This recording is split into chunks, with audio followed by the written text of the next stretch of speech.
The San Francisco 49ers are coming off another devastating Super Bowl loss to the Kansas City Chiefs.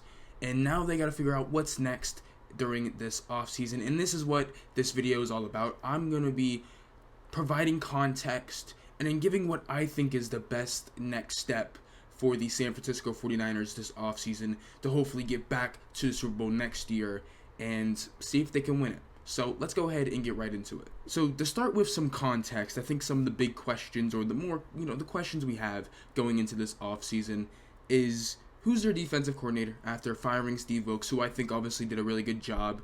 And then, after the Super Bowl, some players seem to not be too happy, or they just kind of coming off that, like, they just weren't prepared for some situations. And maybe that was it.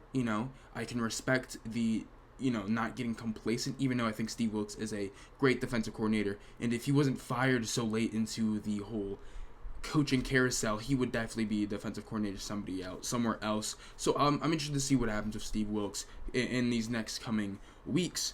But also, I think another big kind of broad question is, can they get back? I think that's the big question 49er fans are asking themselves. Kyle Shanahan is asking himself, and the media is asking the 49ers. And that's what we're going to try to figure out everything in this video and kind of give a game plan or whatever. But let's start with some of their free agency. Let's start with the free agents. Notable free agents this year, I think the big three are Chase Young, Javon Kinlaw, and Jawan Jennings. Now, I don't think Javon Kinlaw is that big, but I put him on here because he was their first round pick, one of their first round picks in 2020. Chase Young, obviously, they traded a third round pick for him from the Washington Commanders. And based off what kind of happened these past few weeks to end the season, to end, the postseason, I don't see Chase Young coming back. I think he tests free agency no matter what, and I just don't see, I think he'll get maybe a little bit more money somewhere else, right?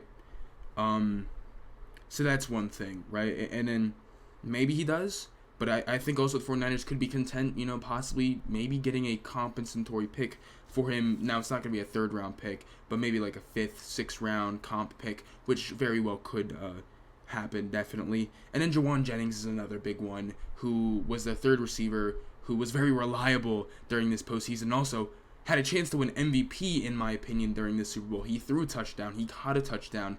He's one of the best blocking wide receivers in the league. So he's very valuable to this offense, and I would be surprised if they let him go, but I could very well see another team coming in and scooping him up if he is testing the open markets. So those are my notable free agents for this year, but I don't think it's not too bad. It really isn't. Like, I think they could be fine if they lost all three. And also another thing, they give them a little bit more context with this. Their effective cap space via over the cap is about negative $15 million. Now, I'm not going to put too much stock into that, obviously. I think that's fair. Obviously, you got to draft, players, you got to re-sign players, but also you're going to have these guys who you cut, restructure contracts with. So they very well could, they're going to have to get into the positive, but they may have some money to spend a little bit after some of their cuts.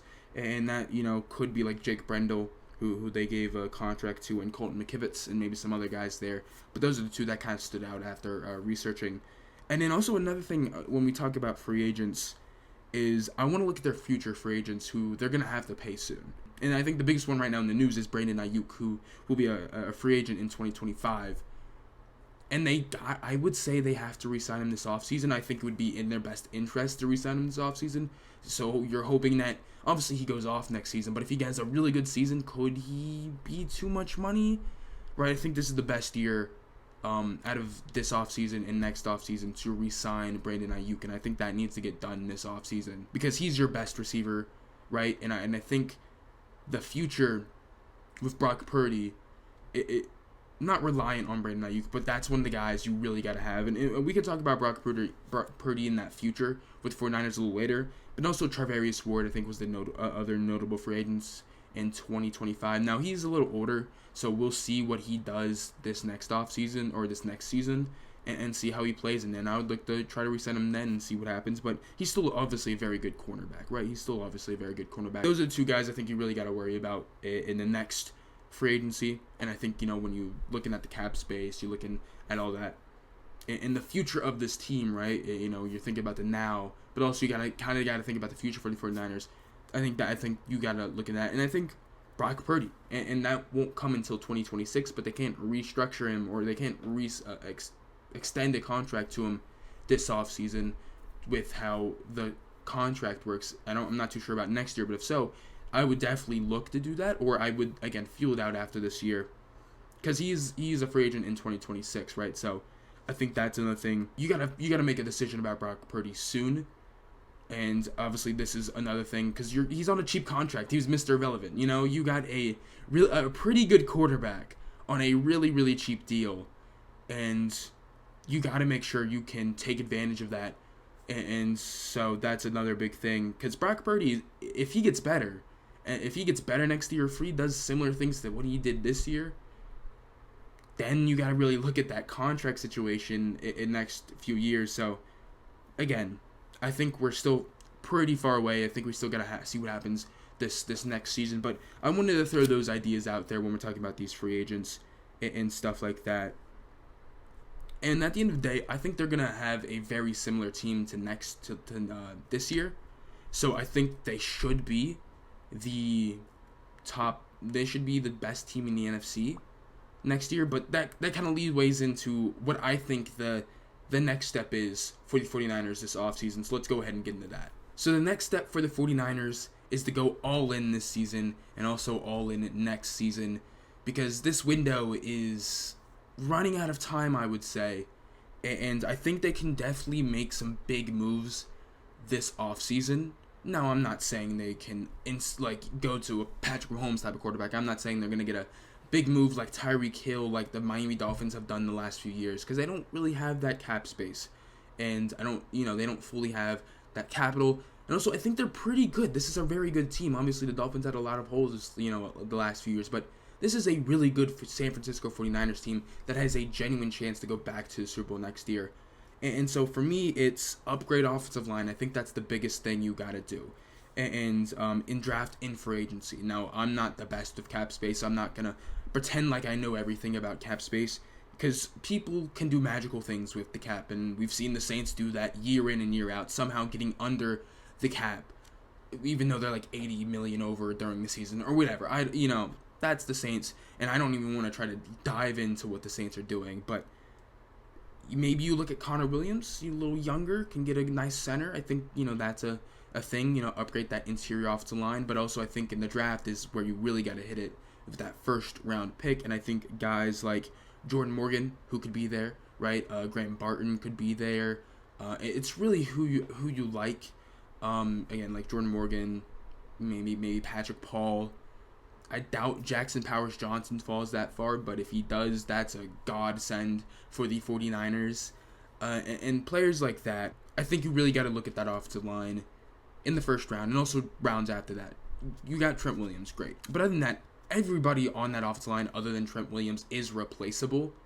And I think they can do that with Jordan Morgan, Graham Barton, two guys that have interior and outside versatility. Could play him at tackle on the right side, or you can move him inside to the guard. I think both of them played left tackle, so maybe you want to move them inside. Again, it's whatever you think that philosophy is about moving a player to the right side, to the left side, or whatever.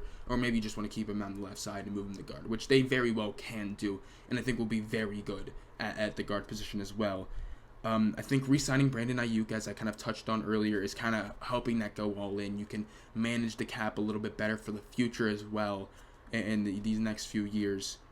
So I think that's another thing, is re-signing Brandon Aiyuk. I talked about a little bit continuity. This team's really good. You really don't got to worry about too many crazy free agents this offseason and next offseason. So I think continuity is a big thing. And then who's the defensive coordinator, I think, is another big thing, right? And maybe they could look from the staff within and just promote somebody, which I've kind of seen thrown out there. But if you want to go all in, Bill Belichick's still out there, and I know Theo Ash on TikTok kind of mentioned that, and I was like, I can see it. And then obviously Steve Wilkes get fired in the next few days, and I'm just like, Bill Belichick to the 49ers could make a ton of sense.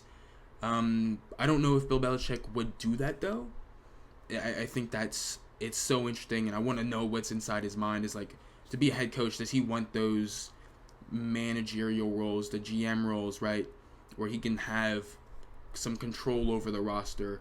And I'm interested to see kind of if that's a reason why the Falcons didn't sign him or whatever, or if that just fell through and they went after Raheem more. So I think Bill Belichick, if he's willing to do that, you got to make a call. At least call him, see what he's up to, right? Interview him, and if he's willing to do it, sign me up, because that would be a really good place on the staff to try to go all in. So that's what I think the next step for the 49ers is, and I hope you guys enjoyed. Don't forget to leave a like, subscribe, and share, and I'll see you guys next time. Peace out.